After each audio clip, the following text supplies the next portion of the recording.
Olá, aqui é o Vitor e estamos em 2022, né? Um ano que promete aí fortes emoções para o mercado, muita volatilidade, né? A gente tem muitos eventos aqui no Brasil e também ao redor do mundo que devem balançar muito o preço dos ativos de risco aqui no Brasil. Então a gente tem, por um lado, eleições aqui no Brasil, uma eleição que provavelmente vai ser bem polarizada, né? A gente tem também lá nos Estados Unidos os juros ameaçando subir, tem essas conversas de aumentar juros nos Estados Unidos. A gente também está vendo a China desacelerando o crescimento, crescendo menos do que cresceu essa última década. E também a gente tem uma certa incerteza aí sobre as cadeias produtivas, né? Será que as cadeias produtivas vão voltar a funcionar bem e a inflação vai dar uma arrefecida? Será que o preço das commodities vai voltar para um patamar mais normal? Não só commodities, mas quase todos os ativos físicos, né, que subiram aí durante todo esse tempo, né? Será que a coisa toda vai se normalizar agora esse ano? E fora que a gente ainda tem aí um resquício aí, né, do que aconteceu em 2020, que a gente não sabe se vai melhorar agora esse ano de vez, acabar de vez, e nunca mais a gente vai ouvir falar disso, ou se vão ter outros capítulos nessa história. E olhando por outro lado, né, no micro, aqui nas empresas, a gente tem um cenário completamente diferente. A gente tem várias empresas sólidas, boas aqui no Brasil, provadas ao longo do tempo, lucrativas,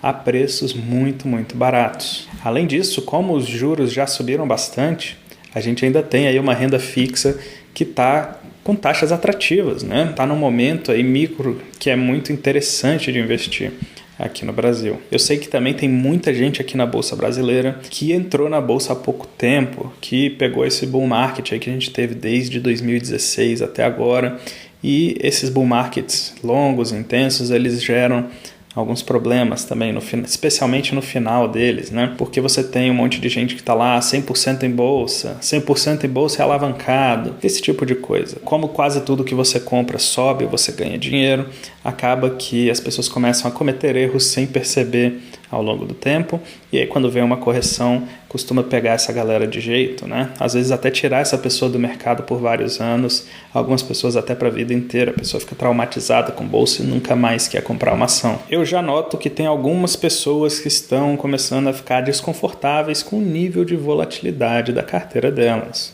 Então, nesse vídeo de hoje, eu vou falar um pouquinho mais sobre gestão de carteira e dar dicas aqui para você diminuir um pouco a volatilidade da sua carteira, caso seja esse o seu caso, né? Caso você esteja incomodado com a quantidade de volatilidade que você está tendo na sua carteira agora. Mas, ao mesmo tempo, você também não quer parar de investir, né? Você quer aproveitar as oportunidades. Então, a nossa ideia aqui é tentar diminuir a volatilidade e mesmo assim ter uma carteira ali exposta, né, a investimentos de risco. E esse vídeo ele chega até você de graça. E se você quiser retribuir aqui com o canal, gosta dos vídeos e do conhecimento que eu passo aqui nos vídeos do canal, deixa um like aqui para mim, clica aqui embaixo, não vai te custar nada e vai fazer uma grande diferença para mim. Então vamos começar, né? A primeira dica aqui, a primeira coisa, o beabá dos investimentos aqui, é que para você ter uma carteira com uma volatilidade aceitável, você precisa ter uma carteira equilibrada. Isso para a maioria das pessoas quer dizer simplesmente que você precisa ter um percentual de renda variável adequado na carteira, adequado ao seu perfil,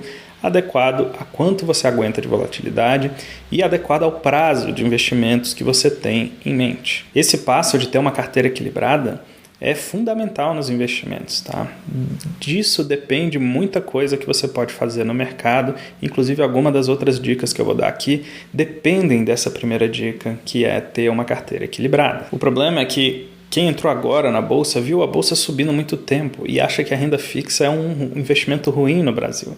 Mas isso não é verdade. Na verdade, se você pegar períodos longos e plotar lá um gráfico do CDI contra o Ibovespa, o CDI bateu o Ibovespa. Se você plotar um gráfico lá do IMAB, né, que é uma cesta de títulos atrelados à inflação, como os títulos IPCA+, que você encontra lá no site do Tesouro hoje, essa cesta de títulos bateu o Ibovespa também com folga ao longo dos anos, né, em janelas longas que você olha.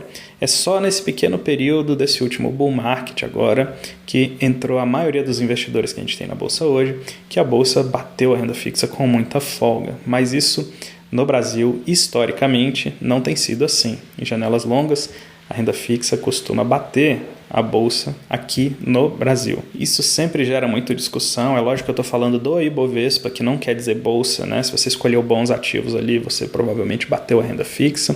Mas a média da bolsa que a gente mede através do Ibovespa, sendo essa medida boa ou ruim, aí, com todas as considerações que se tem a fazer sobre ela, perde para a renda fixa em janelas longas de tempo. A renda fixa no Brasil é um negócio bom, interessante, paga boas taxas. Dá uma diminuída aí no preconceito com renda fixa, que muita gente que entrou na bolsa nos últimos anos não gosta de renda fixa, não quer saber de renda fixa, mas renda fixa no Brasil tem um histórico muito, muito bom, que equilibra essa carteira aí. Pensa nos percentuais em cada classe de ativos e tenta montar uma carteira que tenha mais ou menos esses percentuais, vai fazer uma grande diferença. A segunda dica é o seguinte: as ações que você coloca na sua carteira importam.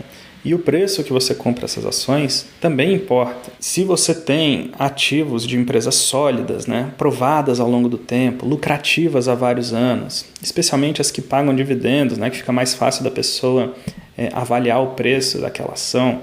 Se você tem esse tipo de ação na sua carteira, isso provavelmente vai ter menos volatilidade do que a outra carteira, com small caps, com empresas de crescimento, com empresas que são promessas. Se você só seguir essas duas primeiras dicas, eu tenho certeza que você vai ficar muito mais confortável com a volatilidade da sua carteira. Mas eu vou dar mais dicas aqui. Então vamos para a terceira dica, que é: tenha dólares, tem uma parte da sua carteira dolarizada, porque o dólar ele tem uma descorrelação, né? Ele não tem muita correlação com os ativos brasileiros. O que isso quer dizer? Se der um problema no Brasil, o que acontece com o dólar? Sobe. Se der um problema no mundo, o que acontece com o dólar? Sobe. É bom ter um pouco de dólar na carteira, porque quando os ativos brasileiros estão indo mal, geralmente o dólar está subindo. É lógico que isso não é uma regra, o mundo não tem que andar assim, né? Não é obrigatório o dólar subir quando alguma coisa vai mal, mas é assim que as coisas geralmente acontecem. Então um pouquinho de dólar misturado ali na sua carteira também diminui a volatilidade da sua carteira. Inclusive eu fiz um vídeo aqui no canal mostrando simplesmente 3 ativos, né?